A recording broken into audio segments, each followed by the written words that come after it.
Bem, então hoje nós vamos conhecer o que diz Apocalipse capítulo 19, e é o seguinte, no verso 1. Aleluia! Depois disso ouvi nos céus algo semelhante à voz de uma grande multidão que exclamava: Aleluia! A salvação e o poder, a salvação, a glória e o poder pertencem ao nosso Deus, pois verdadeiros e justos são os seus juízos. Ele condenou a grande prostituta que corrompia a terra com a sua prostituição. Ele cobrou dela o sangue dos seus servos. E mais uma vez a multidão exclamou: Aleluia! A fumaça que dela vem sobe para todo o sempre. Quer dizer, para sempre ela foi destruída, vai permanecer destruída. O que essa Babilônia é? Nós já falamos que eu interpreto que essa Babilônia é um reino satânico na Terra. É um reino satânico. Porque Deus, o plano dele para a humanidade era que ela tivesse comunhão com ele. E essa comunhão foi quebrada desde a infância do ser humano, né? Desde o Éden, né? O jardim do Éden, lá no Éden. Então, desde o jardim, o homem quebrou essa comunhão, e aí Jesus veio para restaurar essa comunhão que foi quebrada por causa do pecado, dessa lei maligna que se chama pecado. Então, essa lei que escraviza, que domina o ser humano, o pecado, né? Ela faz com que a gente seja morto espiritualmente, faz com que a gente seja separado de Deus. Mas o sacrifício de Jesus, ele vem para satisfazer a justiça de Deus e assim dar para a gente o perdão dos pecados. Aqui, essa grande Babilônia é justamente onde que começou a Babilônia. O nome hebraico para Babilônia é Bavel. Então lembra que teve a torre lá que era chamada de Babel, né? É o mesmo nome. Babilônia é um nome grego e Babel é um nome hebraico para a mesma coisa. Então a Babilônia, Babel, ela veio desde lá do descendente de Noé chamado Nimrod, que edificou uma torre para construir um nome para ele, para desafiar Deus. As pessoas que se colocam desafiando a Deus. Não guerreando contra Deus, mas afrontando ele. Ninguém é doido de guerrear contra Deus. Nem Satanás faz isso. Mas existem coisas que são feitas pelo ser humano. Esse é o objetivo do reino da Babilônia. Esse é o objetivo do reino de Satanás. Colocar o ser humano para afrontar a Deus, para se tornar inimigo de Deus. Porque assim ele vai ter companhia no lago que arde com fogo e enxofre. Né? Que é o que lhe resta. É a parte que cabe para ele, é isso. Essa condenação eterna. Então ele quer arrastar o máximo de gente para lá. Né? E ele não está lá. Não é dono de lá, lá é um lugar de castigo, o lago que arde com fogo e enxofre. É um lugar de castigo. E essa passagem bíblica mostra que João, ouviu nos céus algo semelhante a uma grande multidão que exclamava, Aleluia! E a palavra Aleluia significa louvado seja Yah. Já, né? É uma abreviação do nome de Deus, Yahweh, Yahweh, né? Yahweh, Yahweh, que a gente costuma habitualmente aqui em nosso meio falar Jeová, né? Ou Javé. Então, louvem a Yah, louvem a Deus, louvado seja Deus. Esse é o significado da palavra aleluia. Infelizmente, as pessoas usam isso como uma exclamação de até que enfim. Né? Alguém está esperando muito tempo, aí a pessoa chega, ao invés de falar até que enfim você veio, né? Fala aleluia. Né? Isso, sendo de uma forma apenas como uma força de expressão, é desrespeitar um dos mandamentos de Deus, que é não tomar o santo nome dele em vão. Então tome cuidado com isso, né? Para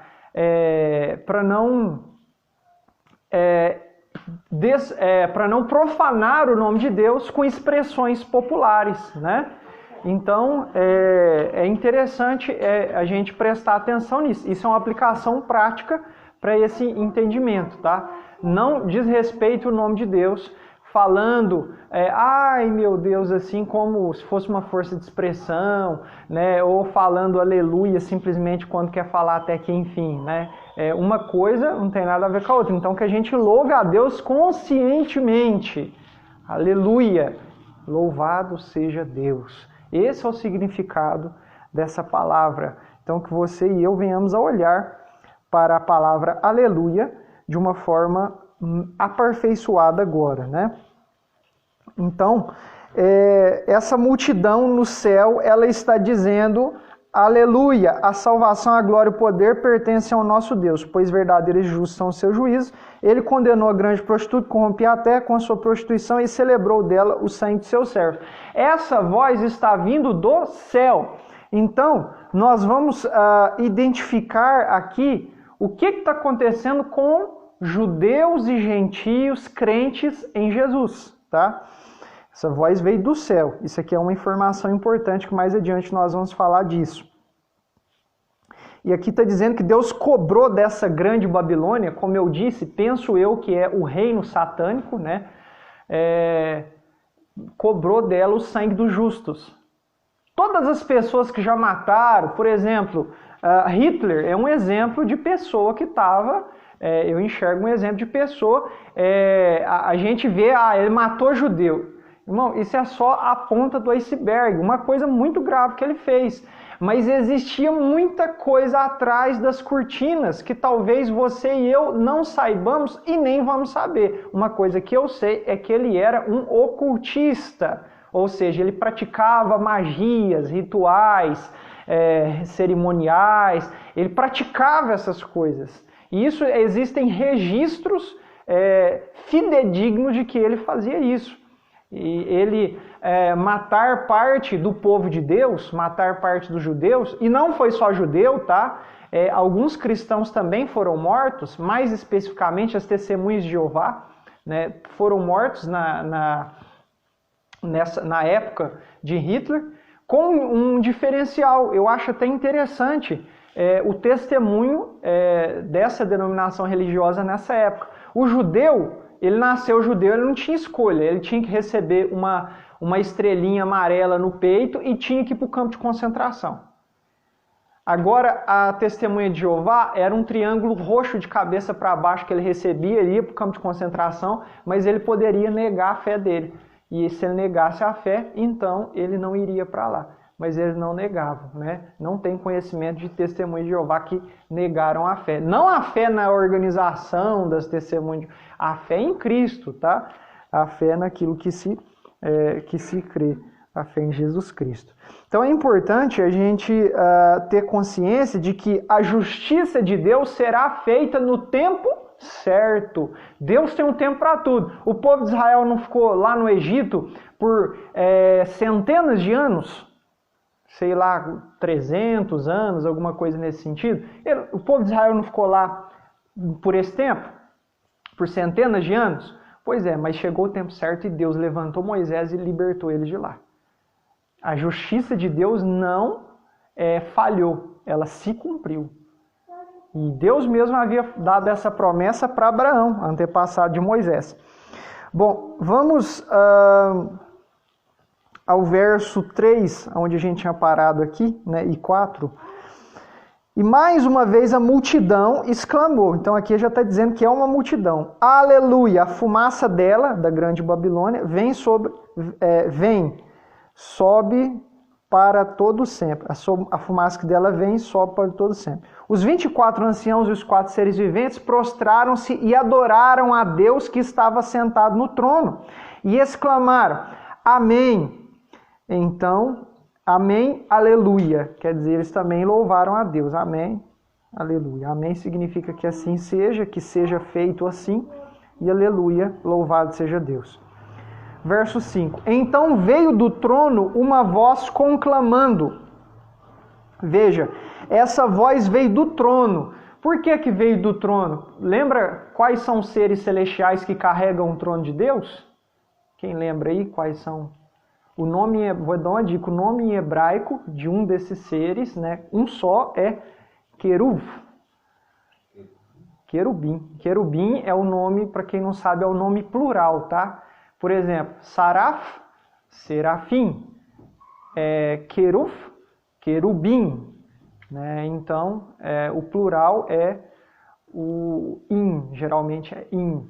Kohen, que é sacerdote, Kohanim, sacerdotes. Né? Então, em hebraico geralmente é assim. Então, é um querubim, é um queruv, que está aqui do trono, falando essa frase. Louvem o nosso Deus, todos vocês, seus servos, vocês que o temem, tanto pequenos como grandes. Veja aqui, tanto pequenos, os que parecem ter pouca importância para muitos, e aqueles que parecem ter muita importância, aqueles que estão aparecendo e os que não estão aparecendo. Louvem a Deus.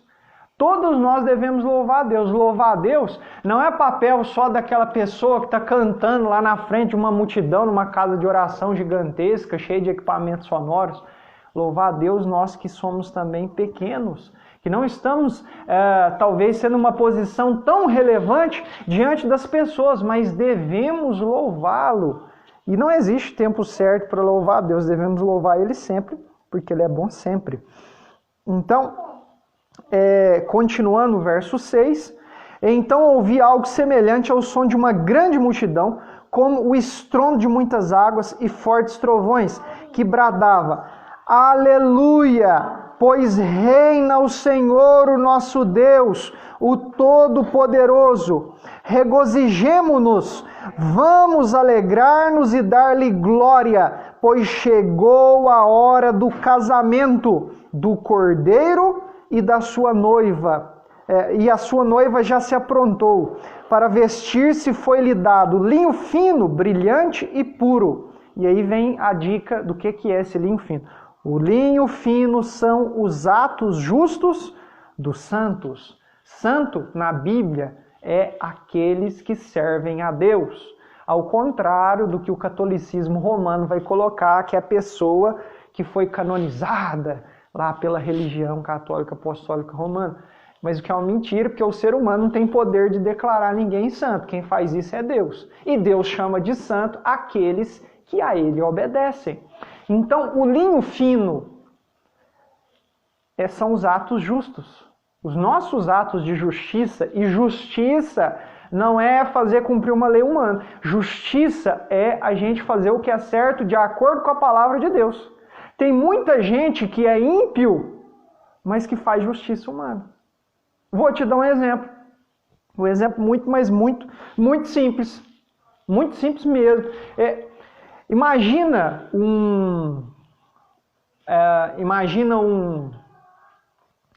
um juiz que ele vai lá e uma pessoa ela se endividou e por isso ela deve um comércio, um determinado comerciante. Ela deve um determinado comerciante. Esse determinado comerciante vai lá e executa ela lá na justiça para receber a dívida.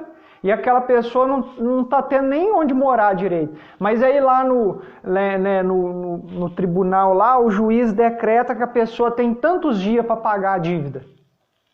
Tantos dias para pagar a dívida, porque senão ela vai presa.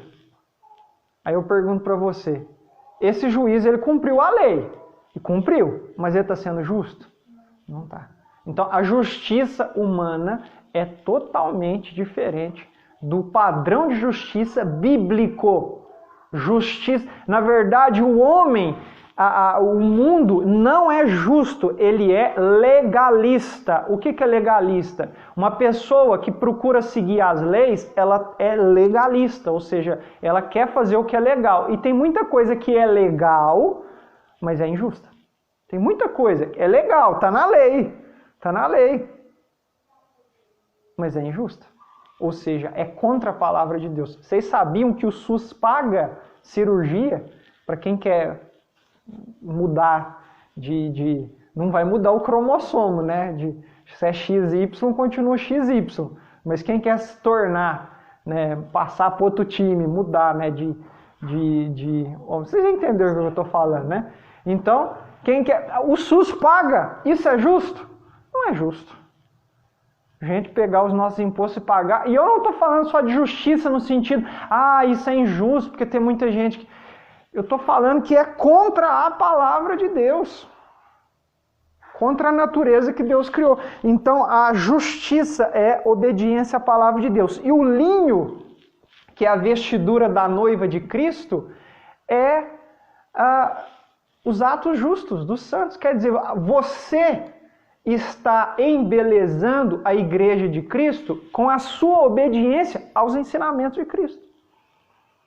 É assim que a gente vai tornar a igreja bonita, a igreja bela. Não é construindo um templo gigantesco, glorioso, mas é a gente vivendo conforme a palavra de Deus. O que é que vai aparecer mais?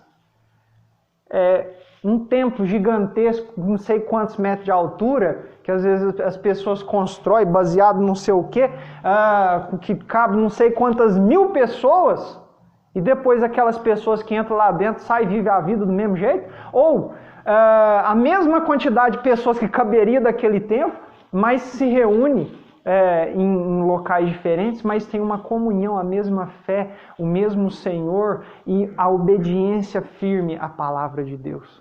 É lógico que essa segunda coisa é o que glorifica mais a Deus, que é a nossa obediência. É assim que a gente precisa fazer. As pessoas podem destruir uma casa de oração, podem pôr fogo, mas elas não podem destruir a nossa fé. Então que a gente seja fiel. Elas podem queimar. A gente imagina a gente constrói uma casa de oração, vem um monte de vândalo, satanista e ímpio, e vem, fecha a casa de oração e derruba. Elas podem fazer isso? Pode. Tem capacidade de fazer isso, mas não tem capacidade de arrancar de nós a nossa fé que nos foi dada por Deus. E que a gente não jogue ela fora. Que a gente seja fiel. Então, irmãos, aqui está sendo dito, em Apocalipse 19... no verso, a partir do verso 6, mais uma vez sobre o som de uma grande multidão que bradava, que falava, aleluia, pois reina o Senhor, o nosso Deus. Aqui está falando o Senhor nosso Deus, não Jesus, claro, mas Jeová, o Senhor dos exércitos, Yahuwah Tsevaot, Senhor dos exércitos, Deus, o Criador de todas as coisas. Aí aqui deixa bem claro, regozijemo-nos, vamos alegrar-nos e dar-lhe glória, pois chegou a hora do casamento do Cordeiro e sua noiva já se aprontou. Então aqui começou o casamento do Cordeiro e a sua noiva já se aprontou. Chegou a hora, ou seja, aqui está acontecendo a união de Cristo e da sua igreja. O arrebatamento está acontecendo aqui. Olha o tanto de coisa que já aconteceu.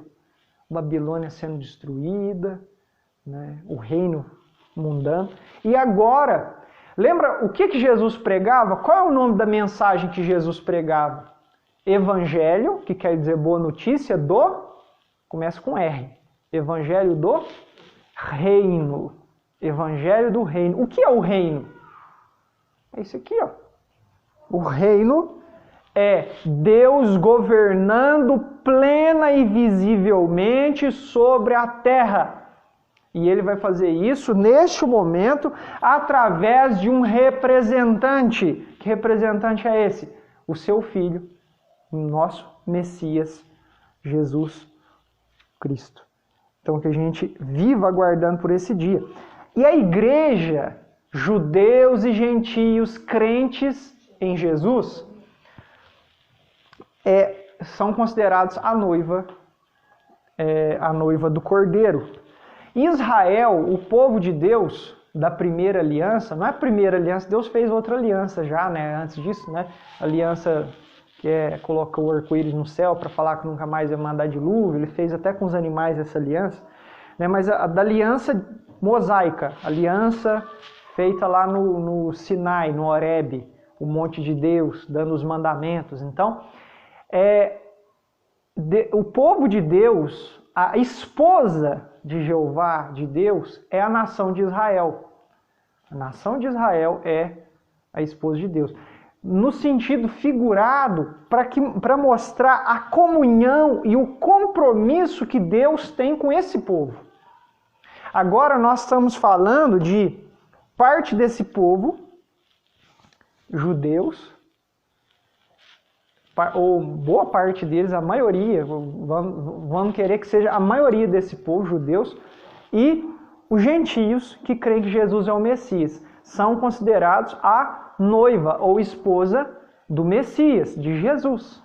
E aqui está acontecendo o casamento, a união de Jesus com a sua igreja. Então a gente vê aqui que o arrebatamento está acontecendo. Imagina só, irmãos, o arrebatamento. Aí pensa assim, ó, piscou o olho, todo mundo sumiu. Todo mundo desapareceu. Piscou o olho, já era, acabou. Você vai ver um monte de filme relatando isso. Mas vai ser assim? Bom, a Bíblia não está mostrando isso. Continuando no verso 9, a gente vai dar mais detalhes sobre o arrebatamento. Aqui a gente não está falando só de uma multidão e de seres celestiais falando no céu. Mas nós vamos falar mais a respeito dessa união de Jesus com a sua igreja. E lembrando que igreja significa assembleia, congregação, quer dizer, um povo que se reúne, porque ele vai se reunir no fim dos tempos por completo. Verso 9. E o anjo me diz, escreva. O anjo mandou ele escrever, escreva. Feliz os convidados para o banquete do casamento do Cordeiro. E acrescentou, estas são as palavras verdadeiras de Deus. Então caí aos seus pés para adorá-lo, mas ele me disse, não faça isso. Sou servo como você e como os seus irmãos que se mantêm fiéis ao testemunho de Jesus. Adore a Deus. O testemunho de Jesus é o espírito da profecia.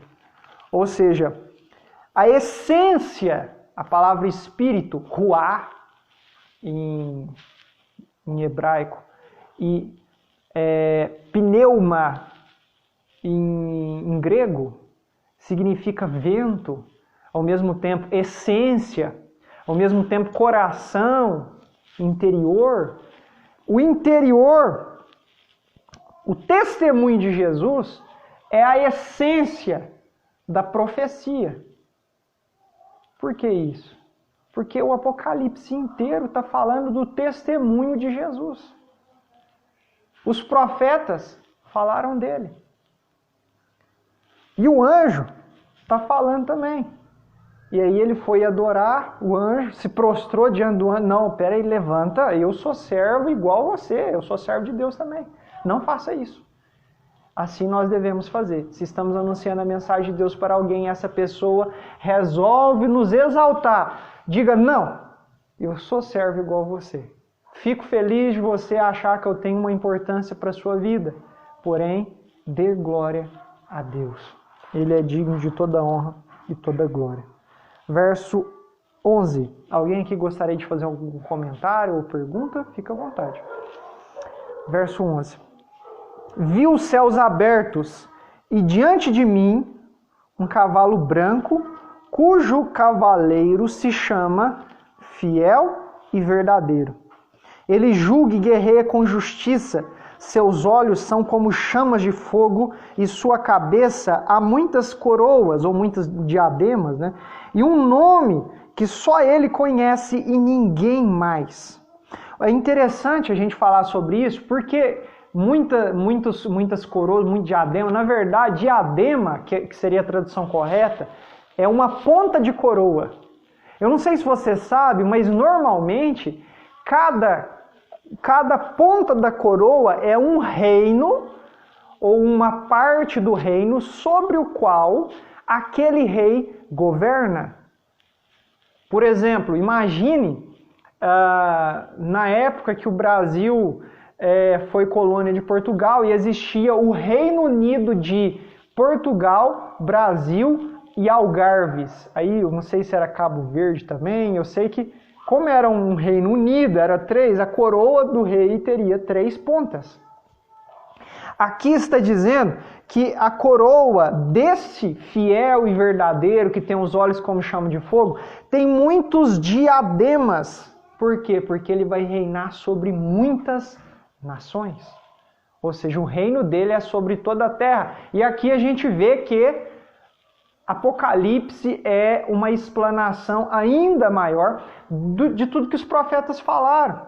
Você lembra do sonho de Nabucodonosor, de uma estátua, cabeça de ouro, peito de prata, ventre de bronze, pernas de ferro, pés de barro misturado com ferro, e aí veio uma pedra cortada sem o auxílio das mãos, bateu no pé dessa estátua e destruiu ela, fez ela em pedaços, e essa pedra se transformou numa montanha que se esparramou por toda a terra. E a interpretação do sonho é que o reino de Deus viria e se esparramaria sobre toda a terra, e esse reino jamais terá fim. Está acontecendo aqui agora.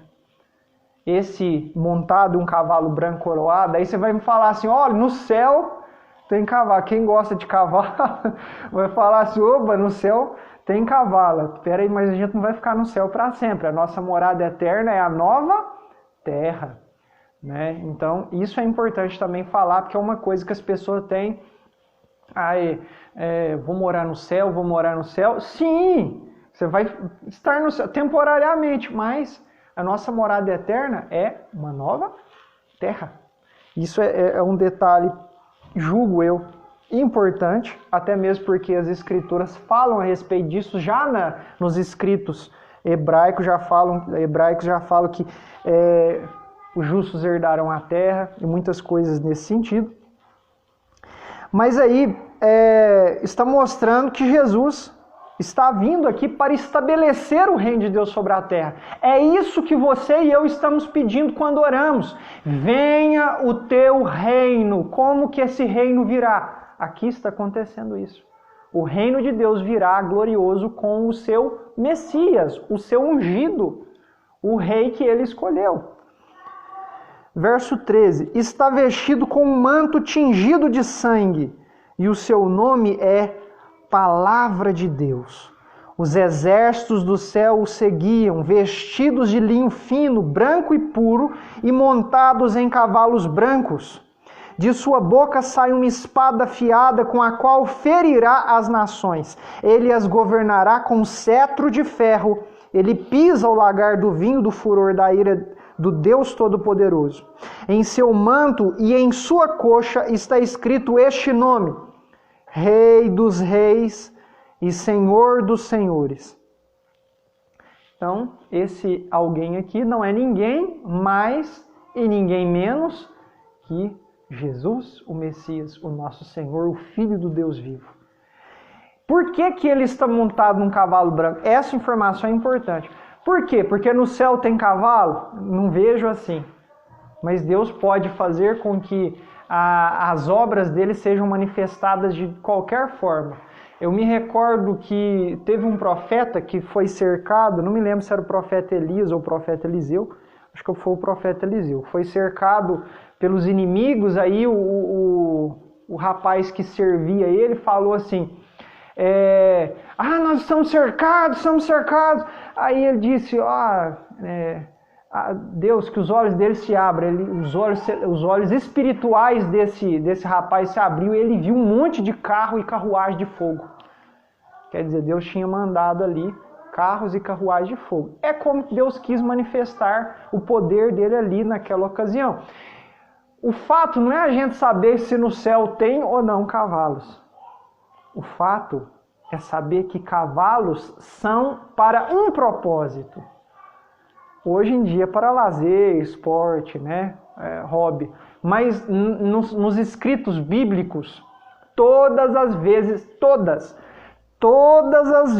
em que os cavalos aparecem, sem exceção alguma, a função deles era guerrear. É montaria de batalha.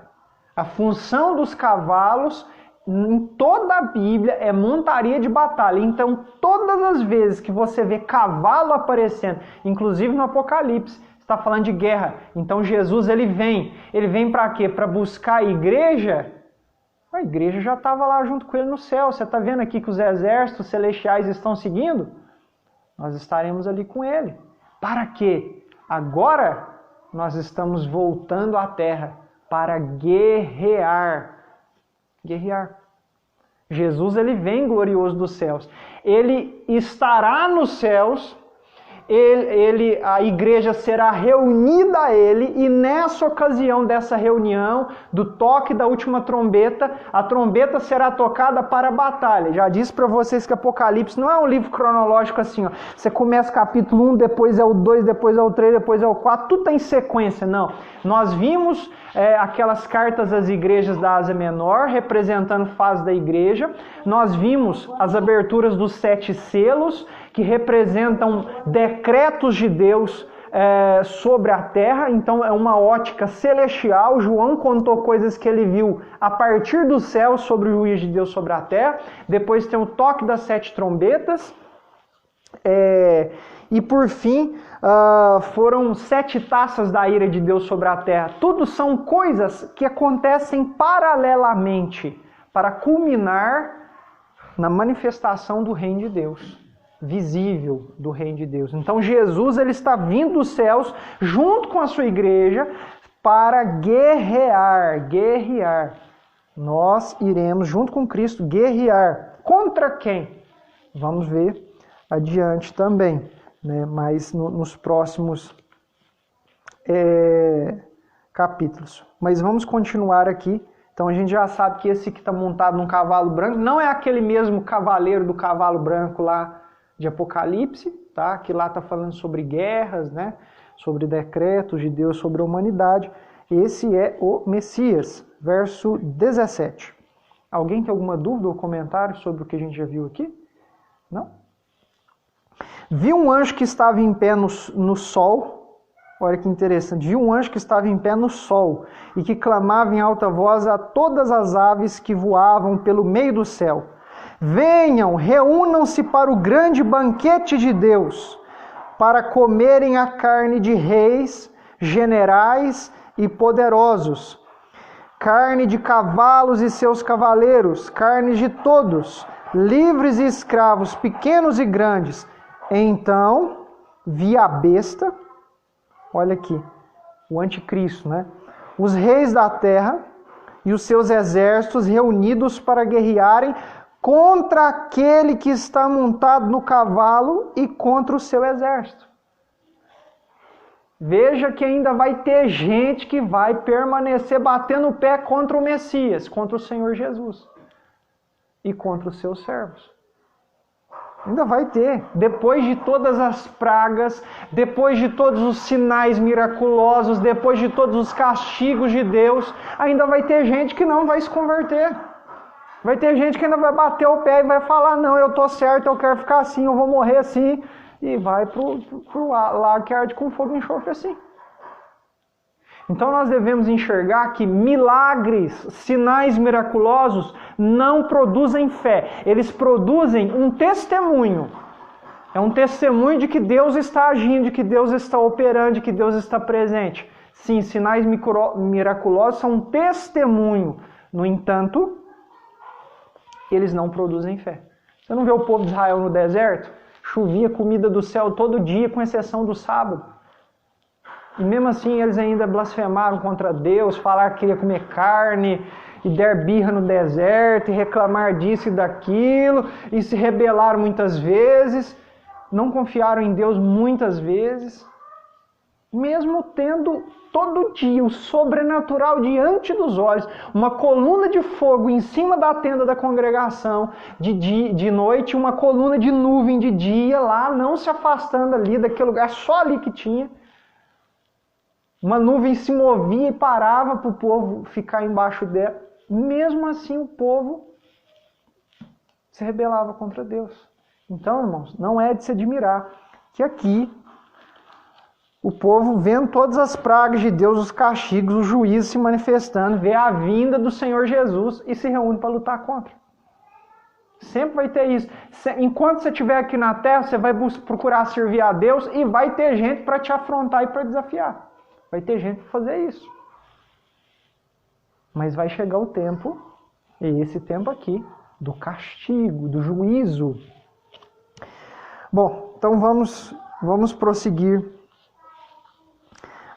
Então vi a besta, os reis da terra, os seus exércitos reunidos para guerrear contra aquele que está montado no cavalo e contra o seu exército. Verso 20. Mas a besta foi presa e com ela o falso profeta. Desculpa, eu falei que é o anticristo. Não, essa besta é a primeira besta, não a segunda. Então é aquele rei que vai dominar o mundo inteiro e vai, vamos dizer assim, morrer, né? E vai ter uma imagem dele viva por aí. E vai ter esse falso profeta, que é o anticristo, né, governando sobre toda a terra e tudo, junto com essa besta aí, dando glória para essa besta.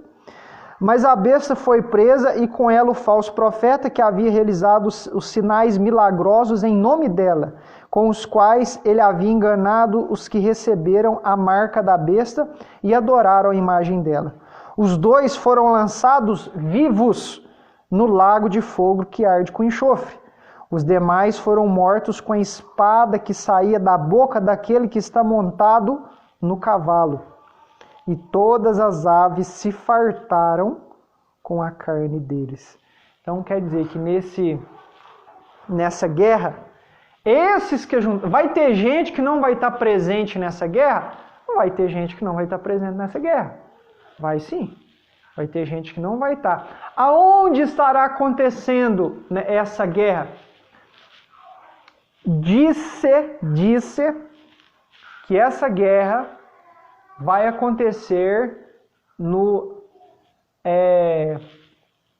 Armagedon, ou Armagedon em grego. Armagedon, que é o Vale do Megido. Vale do Megido é uma região que existe em Israel até o dia de hoje. E lá já aconteceu muitas batalhas. Até nessas guerras mundiais já aconteceram muitas batalhas. Já aconteceu batalhas na época dos reis de Israel. E possivelmente é cenário dessa batalha. Por isso que o povo fala Armagedon. Armagedon é a palavra grega para o hebraico Har Megido, que é o Vale do Megido, né? É um lugar bem vasto mesmo, propício para uma guerra. Lá pode acontecer tranquilamente uma guerra com milhões e milhões de pessoas, tranquilo. Pode acontecer uma guerra lá, pela extensão desse lugar, o jeito que esse lugar é. Mas voltando ao assunto ninguém pode se levantar contra Deus e permanecer de pé. Ninguém. Então isso é algo claro. Mas mesmo assim vai ter gente que vai se levantar contra.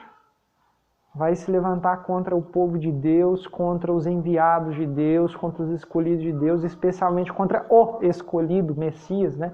Vai se levantar contra. Então que a gente saiba que a incredulidade ou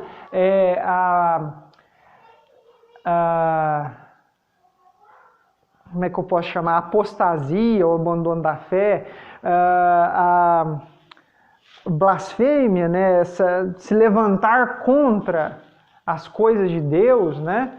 Coisas desse tipo sempre vão acontecer, sempre vai existir, até o dia de Deus fazer o novo céu e a nova terra, né? Até o dia do juízo final. Antes disso, vai ter essas coisas. Então aqui a gente está vendo, o povo de Deus viu tanta coisa acontecendo, serviu a Deus. Já o povo do mundo viu tanta coisa acontecendo e nem assim se arrependeram. Como a gente viu exatamente essa frase, nem assim se arrependeram. Mas que a gente viva para adorar a Deus e que não seja necessário isso ou aquilo para que a gente dê glória a Ele, mas que a gente dê glória a Ele porque Ele é digno de ser adorado e engrandecido. Amém? Então a gente encerra aqui o capítulo 19 de Apocalipse. Na próxima quarta a gente vê o capítulo 20.